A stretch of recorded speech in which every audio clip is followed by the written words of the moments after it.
Assalamualaikum warahmatullahi wabarakatuh. Alhamdulillah wa syukurillah wassalatu wassalamu ala rasulillah wala hawla wala quwata illa billah.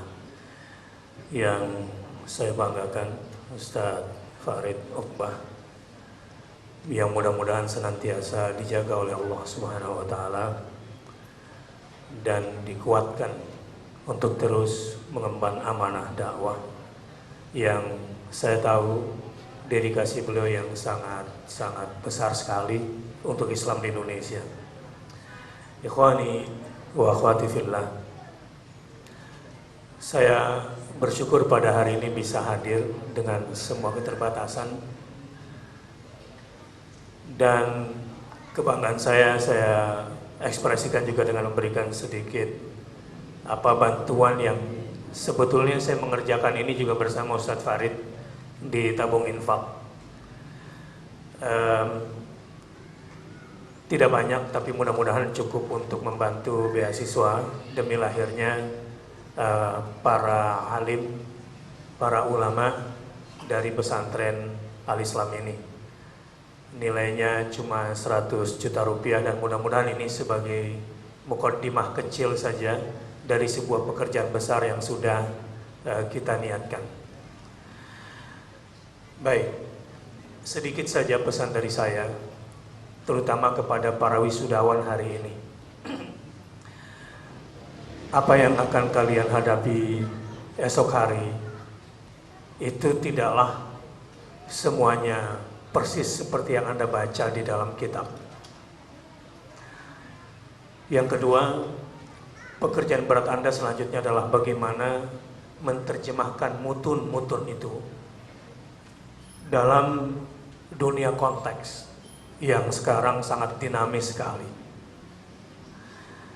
Kalau Anda kemudian kurang cepat, kurang sigap menyikapi persoalan-persoalan yang sedang berkembang di akhir zaman ini, Anda hanya menjadi seorang penikmat ilmu tetapi tidak bisa dinikmati oleh orang banyak. Baik, terima kasih. Spanduknya boleh diturunkan.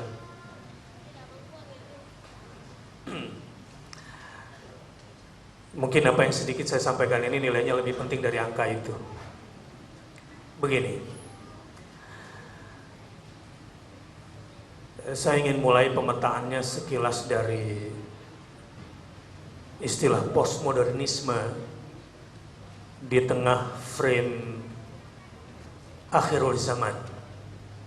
Jadi akhirul zaman, Anda akan berhadapan kepada dua situasi yang saya katakan tadi. Jika tidak mampu menerjemahkan, menganalisis mutun-mutun itu atau apa yang tertuang di dalam kitab, di dalam dunia konteks, dalam dunia gerak, dalam dunia perlawanan, maka Anda akan menjadi pemain-pemain marginal di pinggiran yang tidak bisa bertarung di dunia mainstream.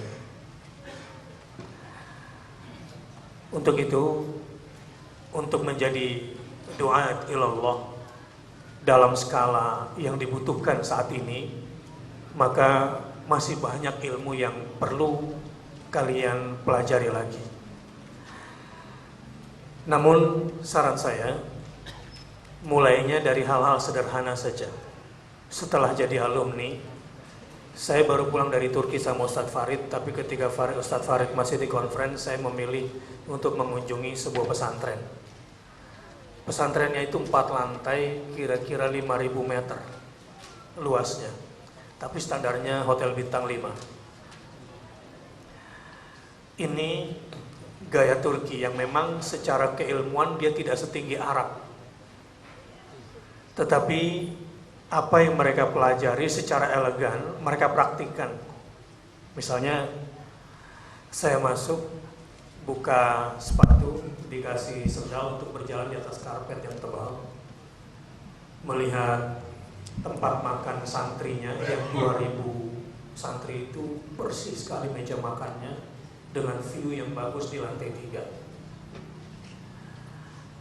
Santri-santrinya orang yang bukan tinggi ilmunya dengan semua simbol-simbolnya, tidak kelihatan banyak simbol-simbol keagamaan, simbol-simbol kesalehan pada dirinya, tetapi mereka punya jiwa elegan untuk mengimplementasikannya.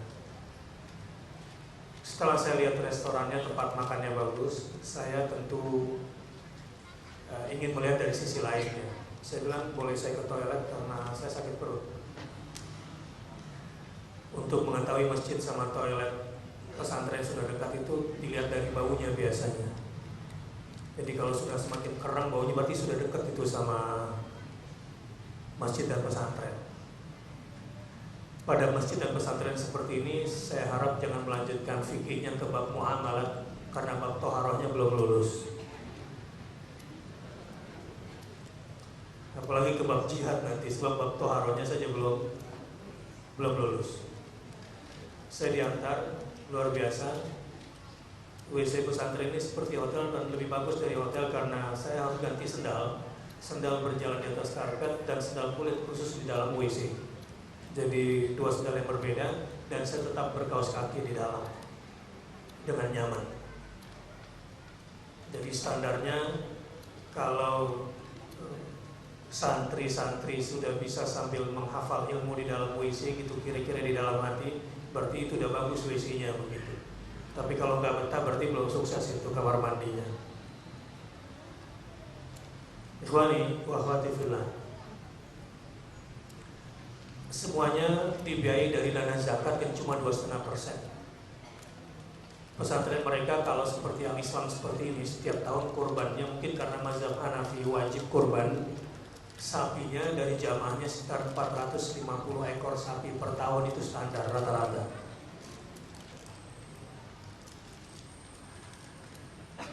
Mereka tidak tinggi ilmunya. Kepada alumni tadi saya dijelaskan sama Ustaz Farid, itu tadi yang jadi MC alumni, itu tadi yang memberikan sambutan jadi alumni, saya bangga sekali. Di pesantren itu orang gak banyak yang dipelajari.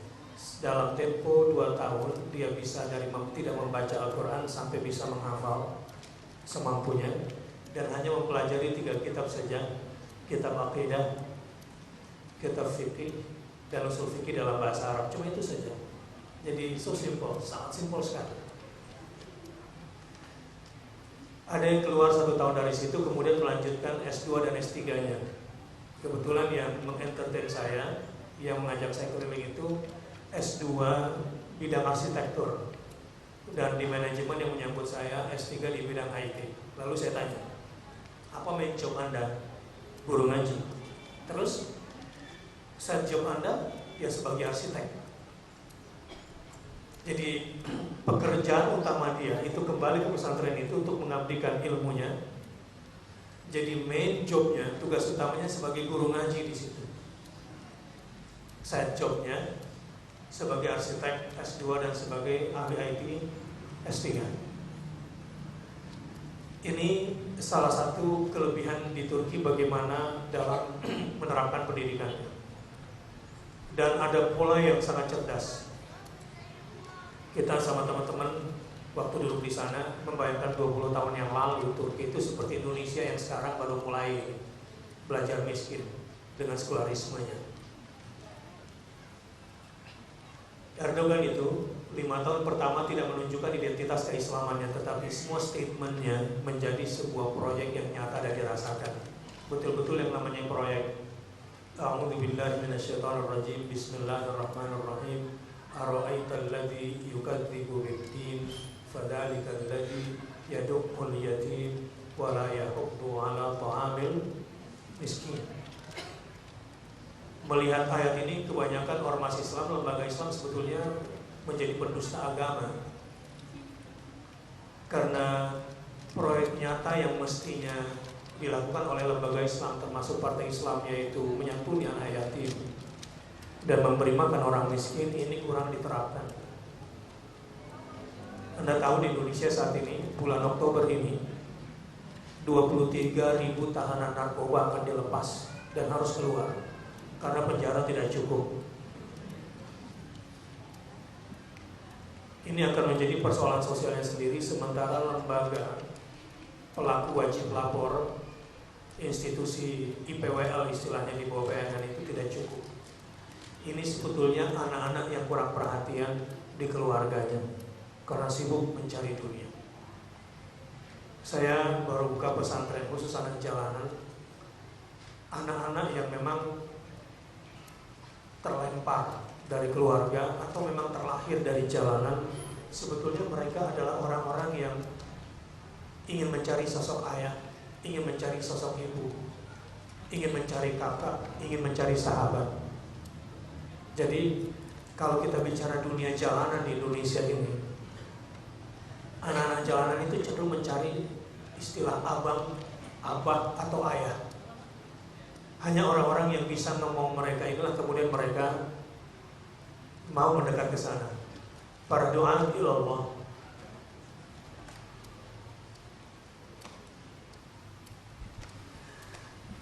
Ini saya masih bicara kepada alumni, ya. Jangan sampai nanti sibuk sendirian dengan ilmunya. Fawailul lil musallin alladzina hum an salatihim sahun alladzina hum yura'un wa yamna'unal ma'un. Ke depan harus ada di antara Anda yang punya kemampuan leadership yang bagus dan punya kekuatan disiplin ilmunya sendiri. Di MIUMI kita berencana untuk membuat pusdiklat ulama, melahirkan dua jenis ulama. Yang pertama ulama leaders, karena tidak semua orang punya kemampuan leadership, punya kemampuan manajemen, dan punya kemampuan survival. Bagaimana seorang ulama memberi makan kepada umat ini, gak semuanya bisa. Mudah-mudahan setelah keluar dari Ma'had Al-Islam ini, jangan lepas, kembali seperti alumni yang lain, ya, untuk kemudian mengabdikan ilmu di sini, atau membuat cabang Al-Islam tetap bekerja sama dengan pusatnya yang lebih baik lagi. Namun jangan lepas, teruslah bersatu. Anda beruntung di sini. Saya Bakhtiar Nasir, wala uzakki 'alallahi ahadan. Pembimbing-pembimbing Anda yang ada di Al-Islam ini adalah orang-orang ulama-ulama yang saya akui. Dan insya Allah sudah jelas kontribusinya di Indonesia. Barusan ada Ustadz Zain, selain Ustadz yang lain yang saya banggakan. Tetaplah terikat dalam gerakan dakwah ke depan. Dari kemarin saya sibuk karena mudir di pesantren saya di Megamendung itu curhat.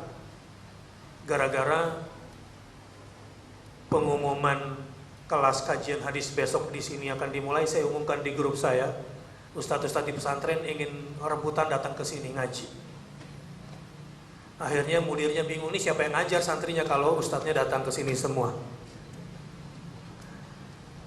Gitu ya, ya coba cari penggantinya. Sebab saya bilang mendapatkan kesempatan untuk duduk belajar hadis Tirmidzi selama 1 bulan dari pagi sampai sore, ini adalah sebuah kesempatan besar.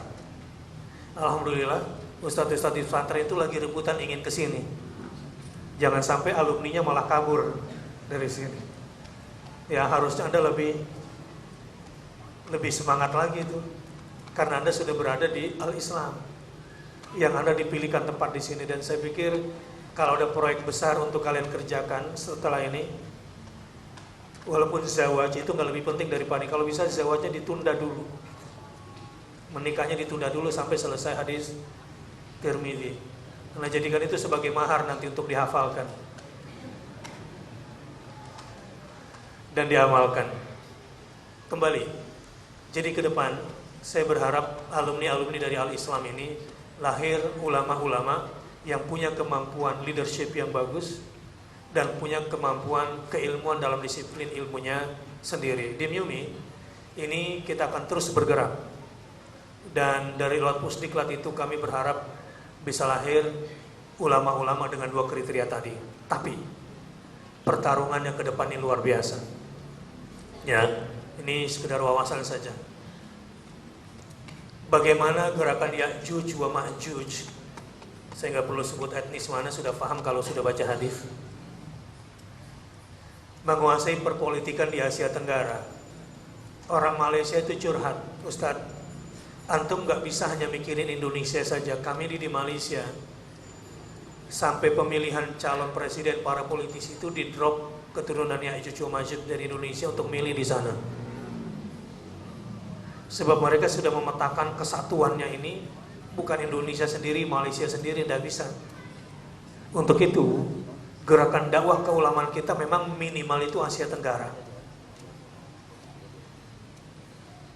Bayangkan kalau antum tidak bergerak cepat, kita tidak berinteraksi dengan dunia luar yang begitu masif dan dinamis gerakannya, ini bisa kalah. Mereka di Malaysia itu entah dari mana datangnya, pokoknya ngeliatin paspor, di fotokopi itu bisa langsung milih. Apa yang terjadi di Indonesia dengan semua situasi ini sebetulnya dia tidak berdiri sendiri. Belum lagi Syiah. Turki dengan semua kemajuannya saat ini, wallahu a'lam bishawab, yang ada informasi valid, ternyata kepala BIN, Badan Intelijen Negaranya Turki itu orang Syiah. Dan mereka terus menjadi kanker di dalam tubuh umat Islam ini. Dan mereka bekerja secara sistematis. Kalian nanti menjadi alumni, menjadi seorang alim itu harus punya integritas tinggi. Begini, ulama sesungguhnya itu tidak boleh tunduk pada kekuatan politik manapun. Ulama itu bahkan tidak boleh tunduk kepada kekuatan penguasa negara manapun, tidak boleh. Ulama hanya boleh berpihak dan hanya boleh tunduk pada satu, yaitu sultatul dalil al-ilmi asy-syar'i. Ulama sejati itu hanya boleh tunduk pada satu kekuatan, yaitu kekuatan argumentasi dalil ilmi yang syar'i. Ini ulama yang seperti ini mulai hilang di Indonesia, integritasnya mulai luntur. Akibat apa? Ya akibat mungkin barangkali tuntutan-tuntutan sosial yang mereka hadapi. Jadi nanti keluar dari sini, insya Allah para alumni menjadi orang-orang yang dikayakan oleh Allah Subhanahu Wa Taala. Kalau tidak meminta makan isi perutnya dari umat, justru kalian yang harus berpikir secara ekonomis bagaimana kalian sebagai alumni Al-Islam memberi makan umat dan mau hidup bersama orang miskin seperti Rasulullah SAW. Seperti saya katakan, anak-anak jalanan itu kalau disentuh oleh Anda sebagai kakak, dia akan ikut dengan semua kasih sayangnya yang Anda berikan, dengan semua perhatian. Anak-anak jalanan ini ada 3 tipe.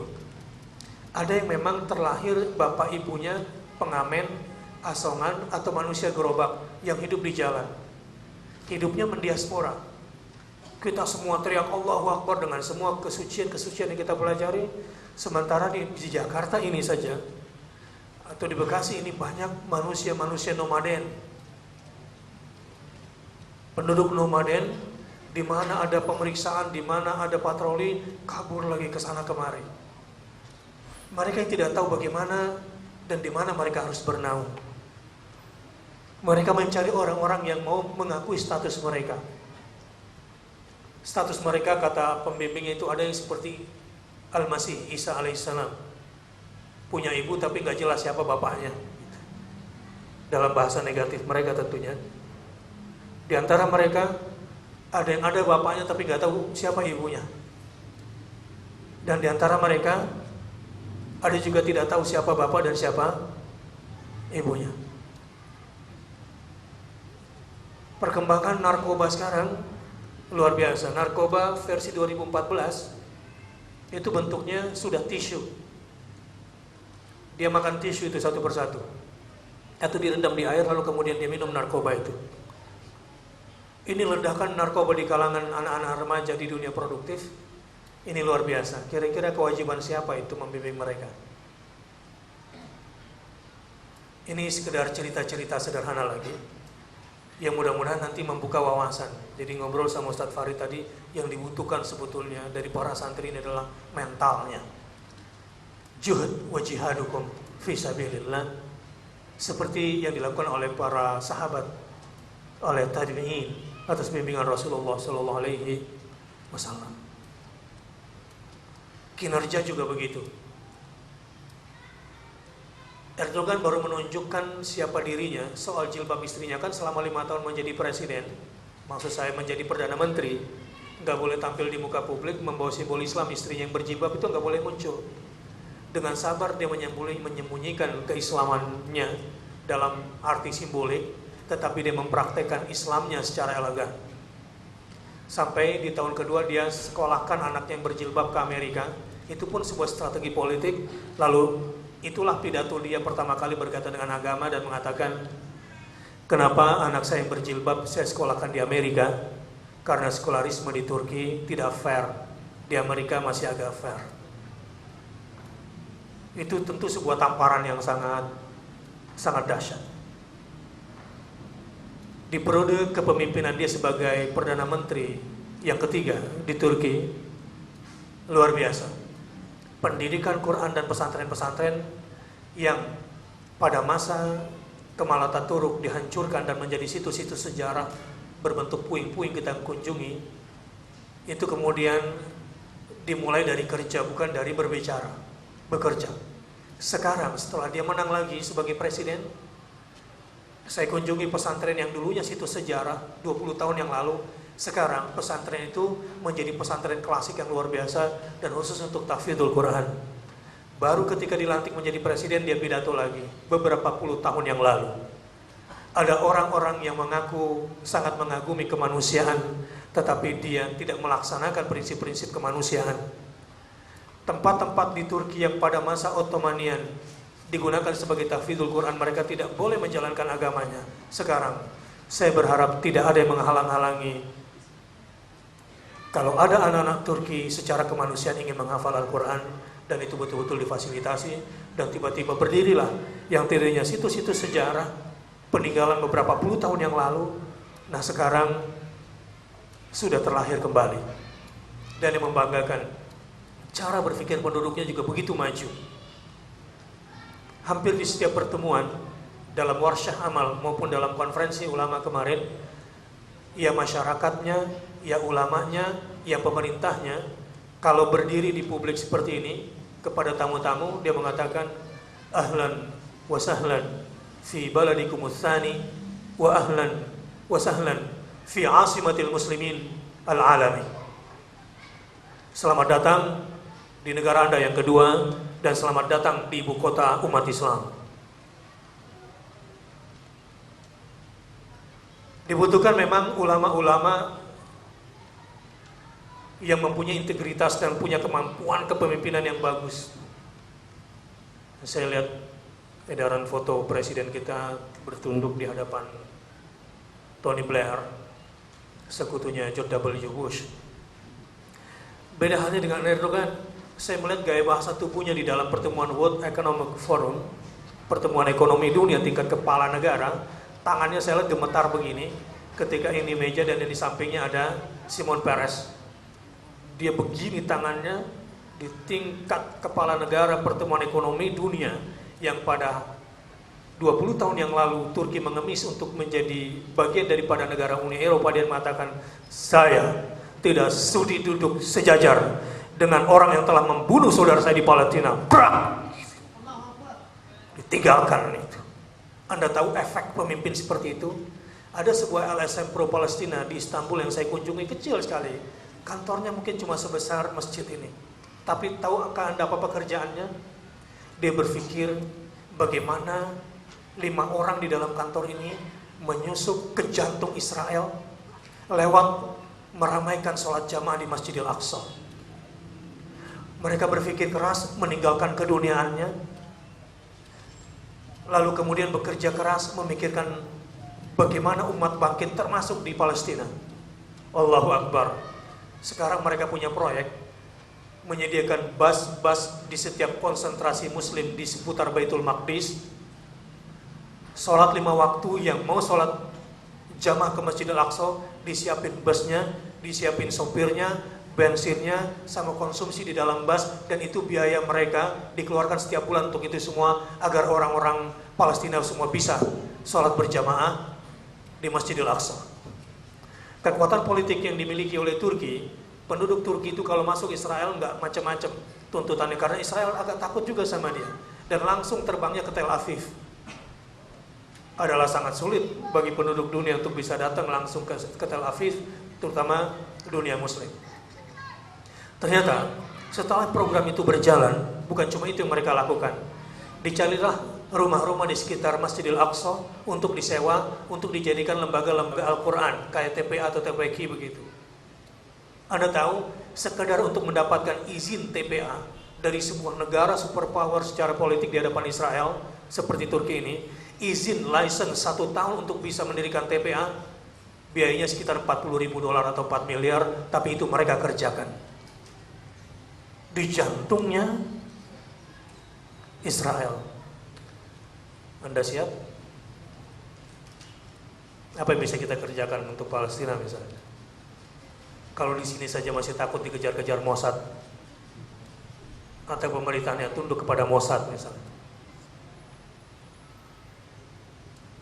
Ustaz Farid, dari situ saya coba kunjungi, ada sebuah lembaga baru pro Palestina yang bertaraf internasional, dan saya kira belum ada lembaga sebesar itu. Ada lembaga yang namanya Waqfi Ummah. Waqfi Ummah ini adalah lembaga wakaf umat. Jadi umat Islam dunia yang ingin membantu imarah Baitul Maqdis termasuk Gaza, silakan berinvestasi properti. Mereka memulainya dari properti. Sebab di Turki, khususnya Istanbul saat ini, investasi properti itu sangat menjanjikan dan sustain secara bisnis, sustainable. Allahu Akbar, hanya dengan modal 2 miliar pertama, sekarang orang-orang yang punya giroh keislaman di dunia mulai berinvestasi dari gerakan dakwah ini, membangun Istanbul di wilayah, di bidang-bidang properti. Dan 100% keuntungannya ini tentu setelah dipotong biaya operasional diberikan semuanya untuk imarah Baitul Maqdis dan membantu Palestina. Tingkat dunia mereka lakukan itu. Ketika saya masuk ke Indonesia, semua LSM pro Palestina ini angat-angat tai kuku kinerjanya. Semua bekerja parsial, ramainya nanti kalau pas ada konflik lagi. Bahkan kita kalah pada sama Sudan. 5 tahun yang lalu saya diundang ke Sudan dalam pertemuan tingkat tinggi tokoh-tokoh pro-Palestina di dunia. Sudan sudah membuat 2 tower. Tower di wilayah, kalau di kita ini, wallahu alam, alumni Sudan mungkin tahu, itu membangun 2 tower. Kalau di Malaysia mereka sebut namanya Markas Thaqafah Al-Falestiniyah. Kita di Indonesia, negara muslim terbesar ini, nggak ada. Saya sedang berjuang keras untuk menggabungkan kembali kekuatan-kekuatan ini agar bekerja secara sistematik, agar jangan anggot-anggotan seperti ini. Ini saya bicarakan tentu untuk membangun optimisme supaya setiap kita, khususnya para syabab yang hadir di sini, bergeraklah dalam tataran yang lebih strategis. Terakhir, kalau perang dunia ke-1 adalah perang dokumen, dan perang dunia kedua adalah perang dengan machine gun, maka perang dunia ketiga sebetulnya adalah perang media dan informasi. Khusus para alumni dan para syabab yang ada di sini, coba perluas cara berpikir dakwah Anda. TV komunitas bagus, radio komunitas bagus untuk menggalang kekuatan-kekuatan informasi Islam yang benar dan kemudian terbentuk. Tapi kalau hanya tingkat komunitas, kita susah bergerak. Anda, khususnya para alumni, harus punya keberanian masuk ke wilayah media mainstream. Harus punya mentalitas penyusup sebagai infiltrator di peperangan media, terutama di media mainstream. Sedikit saya cerita, setelah program Hafiz Quran di RCTI, saya coba bikin lagi Hafiz Quran di Trans 7. Saya tanya sama Trans 7, Anda mau ambil saya, memang berani siapin berapa buat Quran? Kalau kerentil ece-ece, gue gak mau nih. Kita siapin dana sekian miliar Ustaz. Saya mau kalau itu live. Dan berani gak siapin dana selevel dengan budgetingnya OVJ? Masa untuk lawakan Anda berani bayar 7 miliar untuk Quran tidak mau? Akhirnya di approve sama big bossnya 7 miliar. Oke? Kalau Anda berani keluar begitu, saya berani keluar 2 miliar. Dalam tempo 3 bulan saya keliling ke 8 kota seluruh Indonesia, biayanya sekitar 2 miliar. dan itu cukup menghibur. Karena pengaruh program seperti itu, di lapangan saya lihat langsung setelah menguji sekitar 1776 anak-anak peserta Hafiz Quran Juz 30 usia 3-7 tahun, ada banyak yang saya dapatkan. Pertama, sudah banyak anak-anak Indonesia yang cita-citanya ingin menjadi imam Masjidil Haram. Padahal itu bulan Ramadan, mestinya cita-citanya ingin jadi Messi atau CR7. Dan sangat mengagumkan sekali anak-anak ini. Saya bicara mainstream. Ya, sekarang musolanya anak-anak itu TV. Kalau kita tidak bisa menyiapkan sebuah program yang kreatif dan alumni-alumni ini tidak punya kekuatan kreativitas di dalam media, Anda tidak akan bisa masuk ke dalam dunia mereka. Apa sih yang disebut dengan kreatif? Misalnya gini, kalau Anda foto saya di sini, krak gitu, lalu Anda sebarkan, ada Ustadz Bakhtiar di Al-Islam, secara gambar gak menarik karena semua mata melihat sama dengan foto Anda, itu gak kreatif namanya. Tapi kalau tiba-tiba ada yang maju, lalu foto saya dari atas, krak gitu, ini baru berbeda gambarnya, itu disebut ibda' kreatif. Jadi melihat sesuatu dari angle yang tidak flat, tidak plan dari sudut pandang mata. Dari situ kita mencoba memotivasi anak-anak. Ada sebuah peristiwa yang menarik di Makassar. Ada anak dari Ambon umurnya 6 tahun marah sama bapaknya dan bapaknya curhat, Ustadz, seumur hidup saya ini orang Ambon dibodoh-bodohi itu oleh anak saya sendiri. Kenapa Pak? Tahun lalu ketika dia nonton acara anak-anak, dia bilang, Bapak bodoh, Bapak bodoh.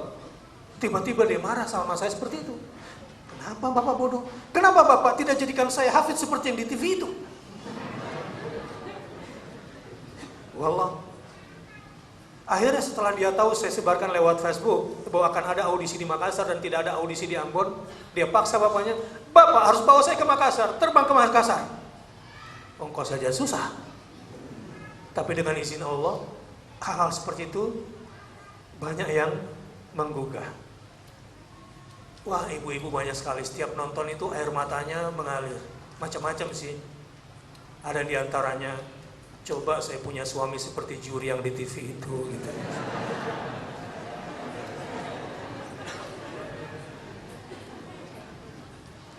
Maaf bercanda itu ibu-ibu ya, sekedar selingan. Tentu dengan semua keharuannya, dengan semua kesedihannya, ini gairah ini bangkit. Bayangkan bagaimana 10 tahun yang akan datang, 20 tahun yang akan datang. Jadi yang ingin saya harapkan dari Anda sebagai alumni semua ini dengan cerita-cerita ringkas seperti ini, memang harus ada yang kreatif. Bikin satu program itu kalau programnya benar, kalau punya TV-nya gampang 200 miliar selesai, tapi isinya itu loh bos yang mahal.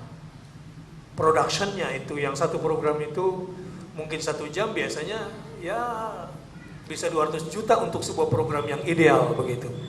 Tapi kalau Anda bisa masuk ke wilayah mainstream dan Anda bisa mencuri perhatian mereka, Anda bukan cuma gratis, setelah itu dibayar.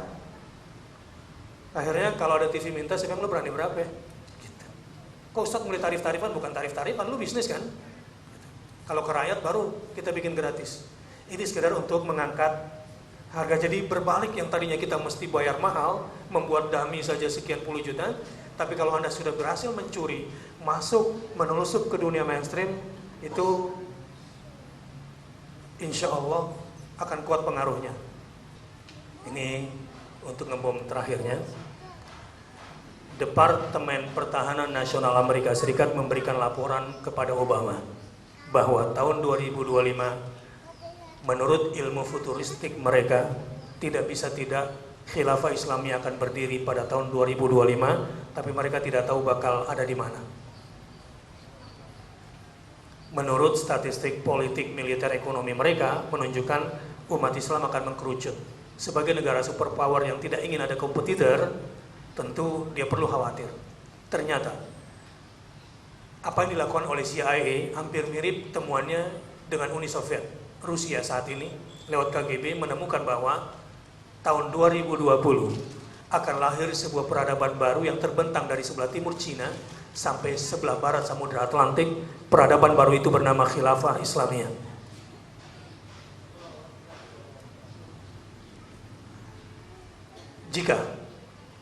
Jika Turki bercita-cita tahun 2025 dan itu di baliho-baliho mereka dipampang di jalanan supaya rakyatnya tahu, 2025 Turki akan menjadi negara nomor 1 ekonominya tingkat dunia.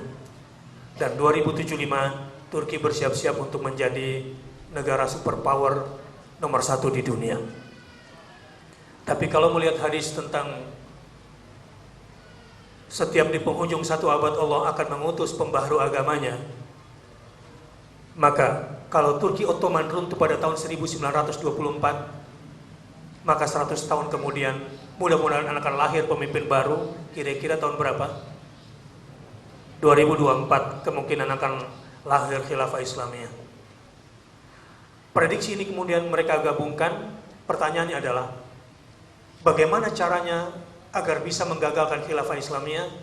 Berdirilah ISIS, khilafah Islamiyah fil Iraq, khilafah Islamiyah fil Iraq wa Syam, dan kemudian tinggal Islamic State. Maka apa yang terjadi sekarang ini adalah sebuah pengacauan dan keberhasilan media mereka. Kalau ada istilah Islamic State, nyenengin atau nyeremin? Nyenengin atau nyeremin? Kalau ada bendera hitam dan di situ ada cap suci stempelnya Rasulullah SAW, nyenengin apa nyeremin? Berhasil nggak media mereka memporak-porandakan ini? Ini pekerjaan berat kita lagi ke depan. Karena mereka tidak akan membiarkan kita bangkit, tetapi insya Allah dari Al-Islam akan lahir generasi-generasi ulama leaders dan lahir generasi-generasi ulama yang mungkin dengan ilmunya. Wassalamualaikum warahmatullahi wabarakatuh.